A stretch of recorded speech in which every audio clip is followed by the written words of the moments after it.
stagnant and unfulfilled in life.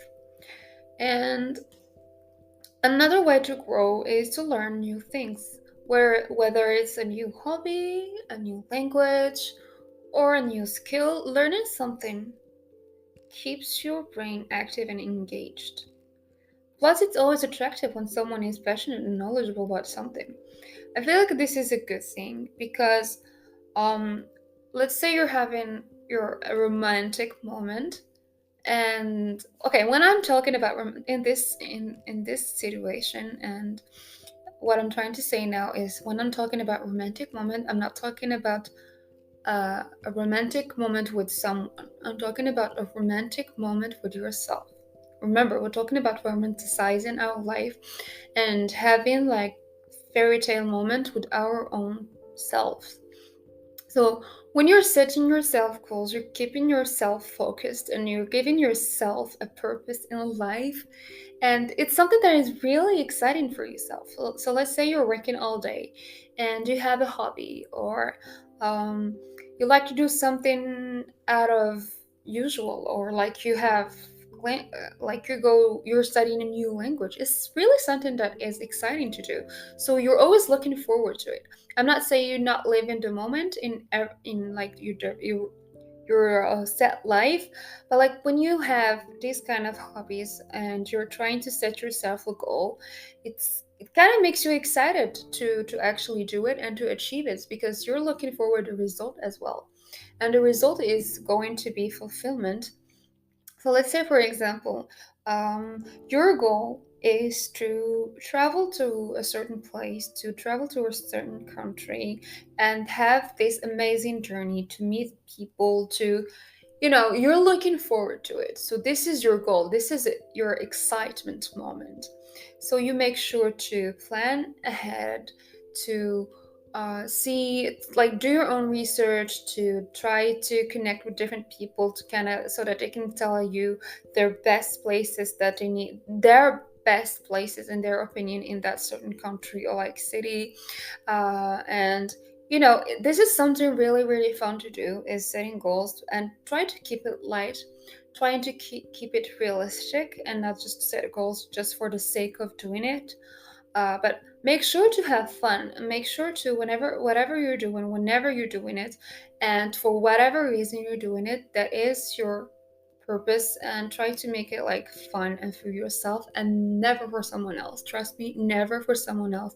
Just for yourself, because at the end of the day, it's just going to be you and yourself. And if you're having a great time, that's great. And if someone is telling you, oh no, you're doing this, it's stupid, or like you're doing this, like, why? What's the purpose? Like, you're boring, or like you're stupid, or like, I don't understand why. Just remember that you're doing it for yourself. You're not doing it for others. People will never understand you in a way that you understand yourself. Just keep that in mind.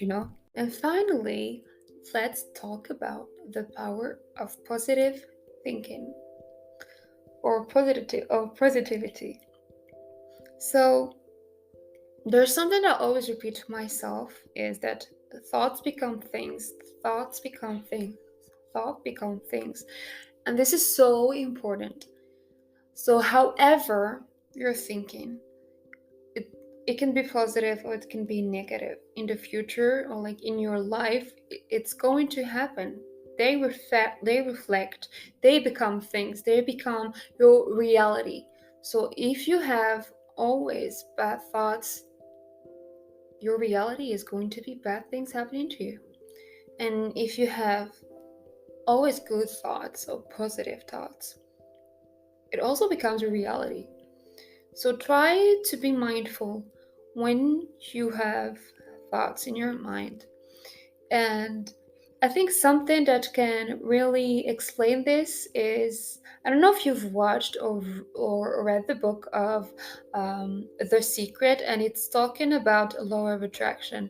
And I think this movie was the first thing that kind of opened my eyes and helped me discover the law of attraction.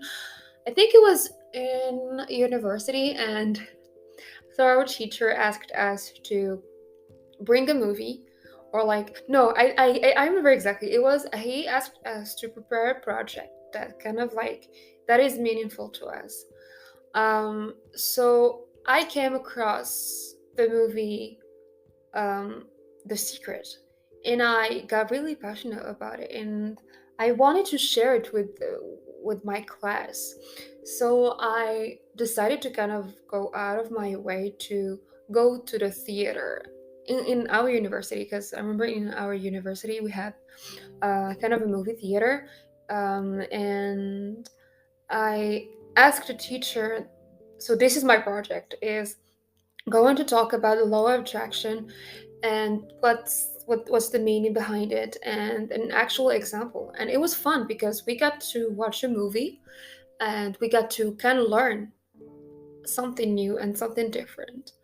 And I remember an example was when there was a guy who was late for his work and he was stuck in the traffic.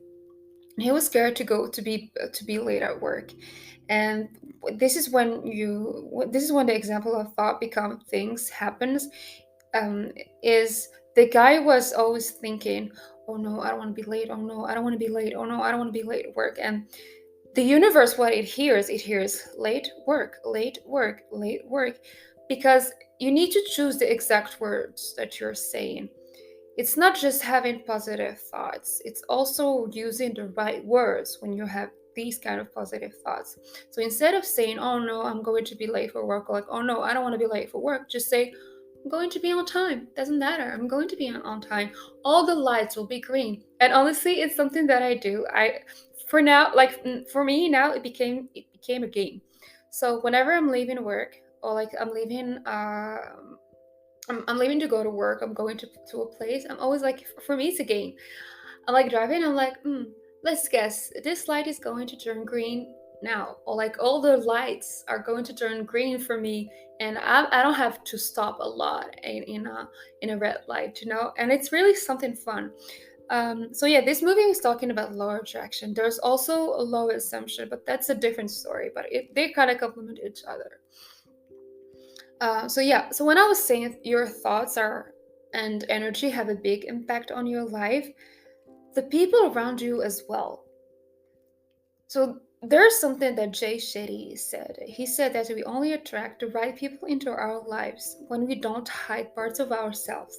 Because if you hide parts if we hide parts of ourselves, we are only attracting what they find attractive in us.